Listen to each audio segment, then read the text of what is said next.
হয়, ৰাজ্যত এতিয়া দেখিবলৈ পোৱা গৈছে ৰঙালী উৎসৱ দেখিবলৈ পোৱা গৈছে আৰু ব্যতিক্ৰম নহয় কাজিৰঙাও দেখিবলৈ পোৱা গৈছে। কাজিৰঙা যিসকল অত্যন্ত পৰিচয় বনকৰ্মী তেওঁলোকে আচলতে নিজৰ ঘৰখনৰ পৰা আঁতৰত থাকি ইয়াত বিহু উদযাপন কৰা দেখিবলৈ পোৱা গৈছে। সতীৰ্থৰ সৈতে আমি কিছু বিহুৰ পৰিৱেশলৈ আমি সোমাই যাম। দেখিবলৈ পোৱা গৈছে যে কাজিৰঙা ৰাষ্ট্ৰীয় উদ্যানৰ এইসকল অত্যন্ত পৰিস্বৰূপে নিজৰ ঘৰখনৰ পৰা আঁতৰত থাকি এনেধৰণে এতিয়া সতীৰ্থসকলৰ সৈতে একেলগে তেওঁলোকে এই ৰঙালীৰ ৰঙত তেওঁলোকে বিলীন হোৱা পৰিলক্ষিত হৈছে। আমি পোনে পোনে আচলতে এই বিহুৰ মাজলৈ আমি সোমাই যাম।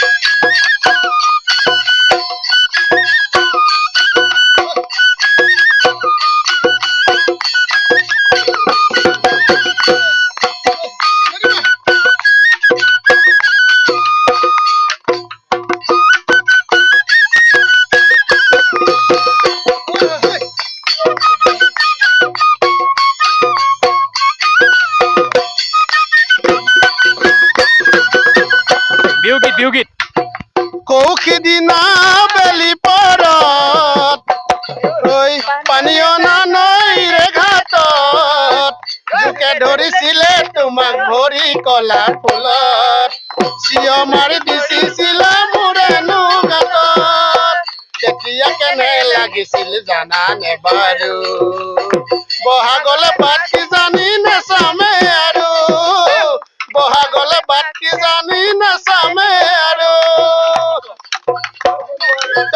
দেখিলে আহো বুলি নকবা মাজনী টিপ টপ দেখিলে আহো বুলি নকবা মাজনী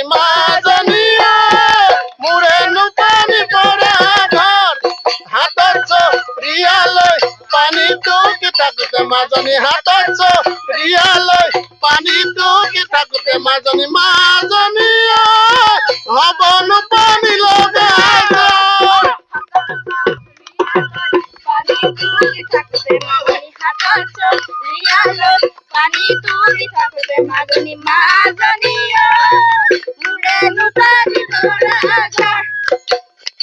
নিশ্চয়কৈ আমাৰ সৈতে বনাঞ্চলিক বিষয়া আছে। আমি কিছু কথা পাতিব চেষ্টা কৰিম। যিহেতু বহাগৰ প্ৰথম দুদিন কেনেদৰে উদযাপন কৰিছে?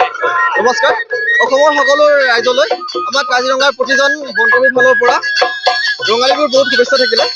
যিহেতু আমাৰ আপোনাৰ 24 ঘণ্টা ডিউটি থাকে তো ঘৰ কোনো যাব পৰা নাই, তো আমি আজি সকলোৱে ইয়াতে মিলি ৰঙালী বিহু উদযাপন কৰিছোঁ আৰু আশা কৰোঁ যিবোৰ আহিবলগীয়া দিন আছে সকলো কাৰণে যাতে সুখৰ হওক, শান্তিৰ হওক আৰু সমৃদ্ধৰ হৈ থাকে।